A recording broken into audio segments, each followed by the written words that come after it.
Hello friends, welcome to crazy GK trick. तो आइए daily current affairs की series को आगे बढ़ाते हैं और आज के इस वीडियो में देखिए हम 29 जून 2023 के सभी इंपॉर्टेंट करंट अफेयर्स को एक एक करके यहाँ पर डिस्कस कर लेते हैं। वीडियो को एंड तक देखिएगा।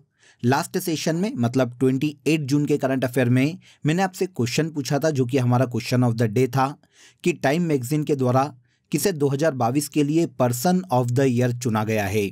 तो ये है व्लादिमीर जेलेंस्की, जो कि वर्तमान में यूक्रेन के प्रेसिडेंट के पद पर हैं। तो आप सभी के आंसर कमेंट बॉक्स में बिल्कुल सही थे। आज के सेशन में भी आपके लिए एक बहुत ही important question of the day होने वाला है, इसलिए सेशन को एंड तक देखिएगा।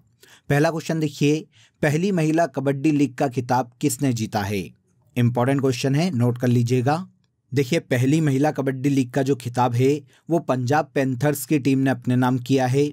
इन्होंने फाइनल में उमा कोलकाता को हराकर इस खिताब को अपने नाम कर लिया है। अब बात आती है कि पहली महिला कबड्डी लीग का आयोजन कहाँ किया गया। तो देखिए, हाल ही में इसका जो आयोजन है वो दुबई में 12 जून से लेकर 27 जून तक किया गया था और इस पहली महिला कबड्डी लीग में टोटल 8 टीमों ने पार्टिसिपेट किया था। 2023 में इस टूर्नामेंट को पहली बार आयोजित किया गया है और पहली बार में पंजाब पैंथर्स की टीम ने उमा कोलकाता की टीम को हराकर इस खिताब को अपने नाम कर लिया है। महिला कबड्डी लीग महिलाओं की एक कबड्डी प्रतियोगिता है, जो कि महिलाओं को सशक्त बनाने और ग्रामीण क्षेत्रों में कबड्डी गेम के विकास के लिए और कबड्डी खिलाड़ियों को प्रोत्साहित करने के उद्देश्य से हाल ही में पहली बार दुबई में आयोजित की गई है। 2023 में इस पहली महिला कबड्डी लीग की विनर की बात करें तो ये पंजाब पैंथर्स हैं और रनर अप की बात करें तो ये उमा कोलकाता की टीम है। याद रखिएगा, क्वेश्चन एग्जाम में पूछा जा सकता है क्योंकि ये पहली बार आयोजित की गई है। नेक्स्ट क्वेश्चन देखिए, हाल ही में पंजाब के चीफ सेक्रेटरी के पद पर किसे नियुक्त किया गया है?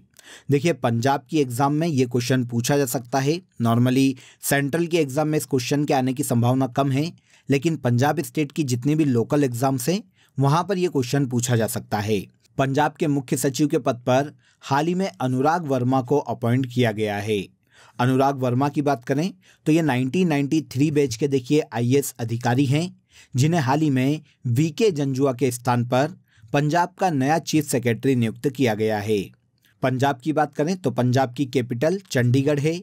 वर्तमान में यहाँ के गवर्नर के पद पर बनवारी लाल पुरोहित है और भगवत मान, जो कि आम आदमी पार्टी से संबंधित है, वर्तमान में यहाँ के चीफ मिनिस्टर के पद पर हैं।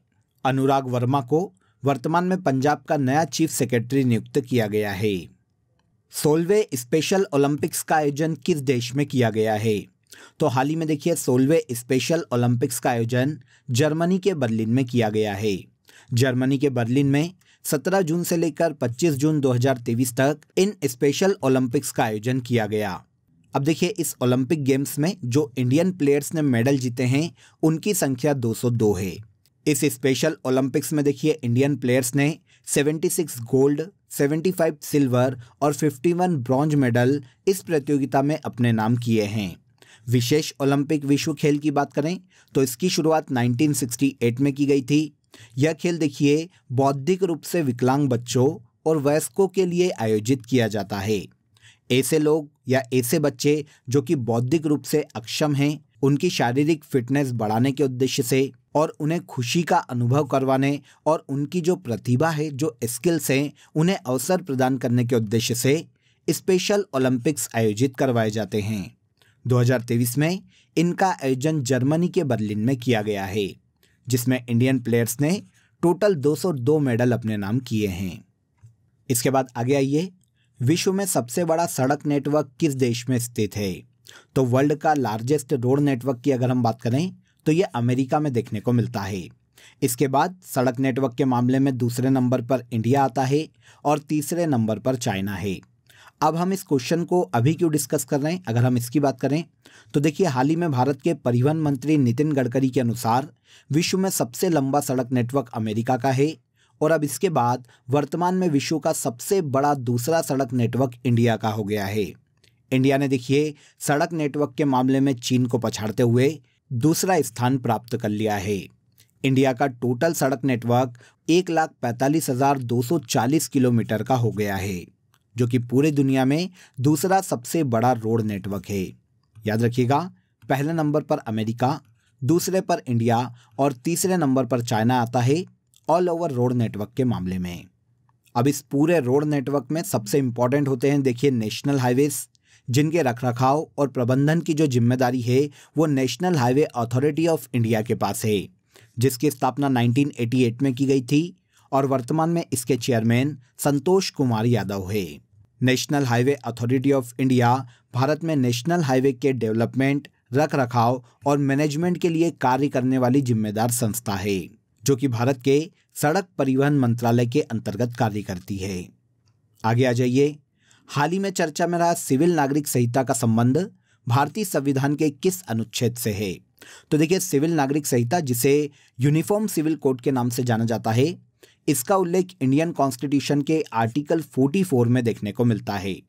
इंडियन कॉन्स्टिट्यूशन में directive principles of state policy, जो कि इंडियन कॉन्स्टिट्यूशन के पार्ट 4 में उल्लेखित है, इसके अंतर्गत आर्टिकल 44 में यूनिफॉर्म सिविल कोड की बात की गई है। अभी चर्चा में इसलिए है क्योंकि हाल ही में नरेंद्र मोदी ने एक बार फिर से इसका जिक्र किया है और उन्होंने कहा है इसको लेकर कि भारत में दो कानून नहीं चल सकते। अगर भारत एक परिवार है तो वहां पर कानून भी एक ही होना चाहिए। इसीलिए एक बार फिर से यूनिफॉर्म सिविल कोड चर्चा में आ गया है। देखिए, भारत में अभी तक जितने भी क्रिमिनल लॉ हैं वो सभी रिलीजन के लिए एक जैसे हैं, लेकिन सिविल लॉ की अगर हम बात करें तो ये रिलीजन के अकॉर्डिंग बदलते रहते हैं। तो इसी के लिए कि सिविल लॉ भी सभी के लिए एक जैसा लागू हो, यूनिफॉर्म सिविल कोड की बात की गई है। भारतीय संविधान के भाग 4 में directive principles of state policies के अंतर्गत आर्टिकल 44 में यूनिफॉर्म सिविल कोड की बात की गई है। पूरे देश में एक समान कानून होगा, चाहे कोई भी किसी भी धर्म, जाति या लिंग से संबंधित हो, सभी के लिए देश में कानून एक जैसा होगा। यही है यूनिफॉर्म सिविल कोड, जिसे लागू करने के बारे में हाल ही में भारत के पीएम नरेंद्र मोदी के द्वारा कहा गया है। हाल ही में किसे United nation office for outer space affairs का प्रमुख नियुक्त किया गया है? तो देखिए, यूनाइटेड नेशन की पहले इस बॉडी की बात करते हैं, इस पार्ट की बात करते हैं कि ये क्या है। तो देखिए, पृथ्वी के ऊपर अंतरिक्ष में अंतर्राष्ट्रीय शांति और सहयोग को बढ़ावा देने के लिए ये संस्था मुख्य कार्य करती है। इसके हाल ही में देखिए प्रमुख या अध्यक्ष के रूप में आरती होला मैनी को नियुक्त किया गया है। आरती होला मैनी सिमोनेटा डी पिप्पो के स्थान पर अब United nation office for outer space affairs की प्रमुख नियुक्त की गई है। संस्था का कार्य अभी मैंने आपको बताया कि इसका मुख्य कार्य क्या है। इसकी स्थापना की बात करें तो इस संस्था की स्थापना 1958 में की गई थी और इसका वर्तमान में हेडक्वार्टर ऑस्ट्रिया के वीना में स्थित है। हाल ही में आरती होला many United nation office for outer space affairs की अध्यक्ष नियुक्त की गई है। द योगा सूत्रास फॉर चिल्ड्रन किसके द्वारा लिखी गई पुस्तक है? तो देखिए, योगा के ऊपर बच्चों को योगा के प्रति प्रोत्साहित करने के उद्देश्य से इस बुक को हाल ही में रूपा पई के द्वारा लिखा गया है। आंसर ए हो जाएगा, द योगा सूत्रास फॉर चिल्ड्रन रूपा पई के द्वारा लिखित पुस्तक है। यहाँ पर आप इमेज देख सकते हैं रूपा पई की और उनके द्वारा लिखित इस पुस्तक की। अब देखिए, हमने यहाँ पर ये तो देख लिया कि ये बच्चों को योगा के प्रति जागरूक करने के उद्देश्य से लिखी गई है, लेकिन इस बुक में किसकी बात की गई है? अगर हम ये देखें तो यह जो बुक है योग पर पतंजलि के 2000 साल पुराने जो ग्रंथ के रहस्य हैं उन्हें उजागर करने पर केंद्रित है।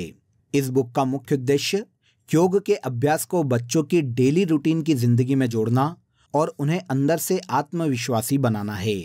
तो द योग सूत्रास फॉर चिल्ड्रन रूपा पई के द्वारा लिखित पुस्तक है। अब ये तो हो गई इस बुक की बात। इसके अलावा देखिए, हाल ही में लॉन्च की गई अदर बुक्स की बात करें तो गांधी, सियासत और संप्रदाय पीयूष बॉबले के द्वारा लिखी गई पुस्तक है। ऑटोबायोग्राफी क्रॉसकोट जयदीप मुखर्जी की पुस्तक है। A matter of the heart education in India Anurag Behar के द्वारा लिखी गई पुस्तक है। रिफ्लेक्शन श्री नारायण वाघुल के द्वारा लिखी गई है और the golden years Ruskin bond के द्वारा लिखी गई पुस्तक है। इन सभी को याद रखिएगा, एग्जाम के पॉइंट ऑफ व्यू से काफ़ी इंपॉर्टेंट है। आगे आते हैं, अगला क्वेश्चन देखिए, हाल ही में हेमिस मठ महोत्सव का आयोजन किस राज्य में किया गया? हेमिस मठ महोत्सव की बात करें तो इसका आयोजन हाल ही में भारत के लद्दाख राज्य में किया गया है। लद्दाख में इस फेस्टिवल को देखिए हेमिस सेशु के नाम से भी जाना जाता है। यह 2 दिवसीय एक वार्षिक महोत्सव है जिसका आयोजन हाल ही में लद्दाख में किया गया है। अब ये महोत्सव किस उपलक्ष्य में लद्दाख में आयोजित किया जाता है, अगर हम इसकी बात करें तो देखिए लद्दाख में एक बौद्ध संत हुए हैं जिनका नाम है गुरु पद संभव। इनकी जयंती के उपलक्ष्य में 2 दिवसीय इस कार्यक्रम का आयोजन हर साल लद्दाख में किया जाता है। यहाँ पर लद्दाख में एक बहुत ही फेमस बौद्ध मठ है जिसका नाम है हेमिस। क्योंकि इस बौद्ध महोत्सव का आयोजन इस मठ में किया जाता है पर्टिकुलर, इसीलिए उत्सव का नाम भी हेमिस मठ महोत्सव रखा गया है। इस उपलक्ष्य में लद्दाख के जो बौद्ध भिक्षु होते हैं इस पर्टिकुलर मठ में इकट्ठा होते हैं और मुखौटा लगाकर पारंपरिक नृत्य करते हैं। इसे ही लद्दाख में हेमिस मठ महोत्सव के नाम से जाना जाता है। 2 दिवसीय कार्यक्रम लद्दाख में आयोजित किया जाता है। अब इसके अलावा अगर हम लद्दाख के अदर फेस्टिवल्स की बात करें तो लोसर महोत्सव, साका दावा महोत्सव, दोस मोचे महोत्सव, माथो नागरंग महोत्सव और फियांग और थिक्से महोत्सव, इनका आयोजन भी लद्दाख राज्य में अलग अलग समय पर किया जाता है। एक और इम्पॉर्टेंट क्वेश्चन देखिए, ऑपरेशन कन्विक्शंस का संबंध किस राज्य से है? इस ऑपरेशन का संबंध भारत के उत्तर प्रदेश राज्य से है। अब किससे रिलेट करता है, किससे संबंधित है, अगर हम इसकी बात करें तो देखिए उत्तर प्रदेश राज्य में जो जघन्य अपराधी हैं वो जिन जिन अपराध में लिप्त हैं, जो अपराध उन्होंने किया है उसके लिए कम से कम समय में उन्हें उनके अपराध की सजा दिलाई जा सके, इस उद्देश्य से उत्तर प्रदेश में ऑपरेशन कन्विक्शन चलाया गया है। यूपी में देखिए जितने भी रेयर क्राइम होते हैं जैसे अपहरण, हत्या, रेप, धर्म परिवर्तन या फिर गायों की हत्या, इनमें जितने भी आरोपी लिप्त हैं अगर उनका क्राइम प्रूफ हो जाता है तो उन्हें कम से कम समय में उनके किए की सजा दिलाई जा सके, उनके क्राइम की सजा दिलाई जा सके, इस उद्देश्य से यूपी की गवर्नमेंट ने उत्तर प्रदेश में ऑपरेशन कन्विक्शन शुरू किया है। तो किस राज्य का है? तो ये उत्तर प्रदेश राज्य का ऑपरेशन है, उत्तर प्रदेश की गवर्नमेंट के द्वारा शुरू किया गया है। और किस पर लगाम लगाने के लिए? तो अपराधों पर लगाम लगाने के लिए। नेक्स्ट क्वेश्चन देखिए, इंपॉर्टेंट क्वेश्चन है और सिंपल सा क्वेश्चन है, आप सभी को इसका आंसर बिल्कुल पता होगा। राष्ट्रीय सांख्यिकी दिवस कब मनाया जाता है? आप सभी को पता है कि पूरे भारत में राष्ट्रीय सांख्यिकी दिवस 29 जून को मनाया जाता है। प्रोफेसर पीसी महालनोबिस की जयंती के उपलक्ष्य में हर साल 29 जून को राष्ट्रीय सांख्यिकी दिवस के रूप में मनाया जाता है। अब 2023 में इस डे की थीम की बात करें तो थोड़ी सी बड़ी थीम है, इसीलिए एग्जाम में थीम पूछे जाने की संभावना कम है। फिर भी हम एक बार यहाँ पर थीम देख लेते हैं, alignment of state indicator framework with national indicator framework for monitoring sustainable development goals. ये 2023 में राष्ट्रीय सांख्यिकी दिवस की थीम है। पूरे भारत में सोशल इकोनॉमिकल प्लानिंग और पॉलिसी मेकिंग में सांख्यिकी की क्या भूमिका है, इसका महत्व क्या है, इसके बारे में जागरूकता फैलाने के उद्देश्य से हर साल 29 जून को राष्ट्रीय सांख्यिकी दिवस के रूप में मनाया जाता है। किसकी जयंती के उपलक्ष्य में मनाया जाता है ये भी याद रखिएगा, तो पीसी महालनोबिस जो कि एक प्रोफेसर थे, इनकी जयंती के रूप में इस दिन को हर साल मनाया जाता है। क्लियर? तो यहाँ पर देखिए हमने 29 जून 2023 के सभी करंट अफेयर्स को डिटेल में समझा।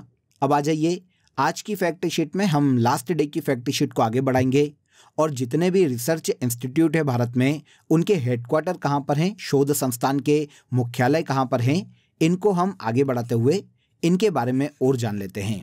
पहला देखिए, भारतीय राष्ट्रीय राजमार्ग प्राधिकरण जिसकी अभी हमने बात की थी, national highway authority of India, इसका मुख्यालय नई दिल्ली में स्थित है। राष्ट्रीय भूभौतिकी अनुसंधान संस्थान हैदराबाद में है। केंद्रीय नारियल अनुसंधान संस्थान केरल के कासरगोड में स्थित है। केंद्रीय आलू अनुसंधान संस्थान शिमला में। पारिस्थितिकी विज्ञान केंद्र बेंगलुरु में। केंद्रीय ईंधन अनुसंधान संस्थान झारखंड के जलगोड़ा में स्थित है। केंद्रीय खनन अनुसंधान केंद्र झारखंड के धनबाद में स्थित है। भारतीय सर्वेक्षण विभाग देहरादून में है। भारतीय मौसम वेधशाला इंपॉर्टेंट है, नोट कर लीजिएगा, ये पुणे में स्थित है। आगे आइए, भारतीय खगोल संस्थान बेंगलुरु में है। राष्ट्रीय समुद्र विज्ञान संस्थान गोवा के पणजी में स्थित है। केंद्रीय सड़क अनुसंधान संस्थान नई दिल्ली में। केंद्रीय वनस्पति अनुसंधान संस्थान लखनऊ में। भारतीय रासायनिक जैविक संस्थान कोलकाता में। केंद्रीय पर्यावरण इंजीनियरिंग अनुसंधान संस्थान नागपुर में है। इसके बाद भारतीय पुरातत्व सर्वेक्षण विभाग कोलकाता में है। केंद्रीय जूट प्रौद्योगिकी अनुसंधान संस्थान भी पश्चिम बंगाल के कोलकाता में स्थित है। केंद्रीय चावल अनुसंधान संस्थान एग्जाम में काफी पूछा जाता है, ओडिशा के कटक में स्थित है। और लास्ट में भारतीय दलहन शोध संस्थान की बात करें तो ये उत्तर प्रदेश के कानपुर में स्थित है। तो कल के सेशन में भी हमने शोध संस्थान के मुख्यालय ही डिस्कस किए थे। आज के सेशन में हमने इसे ही आगे बढ़ाते हुए अन्य शोध संस्थान के मुख्यालयों को यहाँ पर देखा है। लास्ट डे के करंट अफेयर्स जो कि हमने 28 जून के सेशन में डिस्कस किए थे, उनको एक बार हम यहाँ पर रिवाइज कर लेते हैं। पहला देखिए, खार्ची पूजा किस राज्य से संबंधित है? तो खार्ची पूजा भारत के त्रिपुरा राज्य से संबंधित है। पहला प्रीमियर हेडबॉल लीग का खिताब महाराष्ट्र आयरन मैन ने अपने नाम किया है। ग्रीस के नए प्रधानमंत्री हाल ही में क्यारिकोस मित्सोटोकिस को बनाया गया है। इंटरनेशनल परफॉर्मिंग आर्ट्स फेस्टिवल का पहला कला क्रांति लाइफ टाइम अचीवमेंट पुरस्कार पंडित पीडी बाउल को दिया गया। हिंदुस्तान यूनिलीवर के नए सीईओ और एमडी के रूप में रोहित जावा नियुक्त किए गए हैं। नंदी पोर्टल भारत में ministry of fisheries, animal husbandry and dairying से संबंधित है। इसके द्वारा लॉन्च किया गया है। क्रिकेट वनडे वर्ल्ड कप 2023 का आयोजन इंडिया में किया जाएगा। नोबेल पुरस्कार प्राप्तकर्ता जॉन बी गुडइनफ का निधन हो गया। इन्हें 2019 में केमिस्ट्री के क्षेत्र का नोबेल दिया गया था। हाल ही में केरल के नए मुख्य सचिव के रूप में डॉक्टर वी वेणु नियुक्त किए गए हैं। और लास्ट देखिए, हाल ही में भारतीय वायुसेना द्वारा रण विजय अभ्यास का आयोजन उत्तर प्रदेश राज्य में किया गया है। क्लियर हो जाता है? तो यहाँ पर देखिए, लास्ट डे के सभी करंट अफेयर्स को एक बार हमने इजीली रिवाइज कर लिया। अब आ जाइए, आज के लिए आपका क्वेश्चन ऑफ द डे है कि 2022 के लिए किसे मेजर ध्यानचंद खेल रत्न पुरस्कार से सम्मानित किया गया है। इंपॉर्टेंट क्वेश्चन है, कमेंट बॉक्स में जरूर बताइएगा कि 2022 के लिए किसे मेजर ध्यानचंद खेल रत्न पुरस्कार दिया गया है। सेशन कैसा लगा ये भी कमेंट में बताइएगा। अगर सेशन पसंद आया हो तो वीडियो को लाइक और शेयर कर दीजिए, चैनल को सब्सक्राइब कर लीजिए। कल फिर मुलाकात करेंगे नेक्स्ट डे के करंट अफेयर में। तब तक अपना ख्याल रखिए। जय हिंद, जय भारत।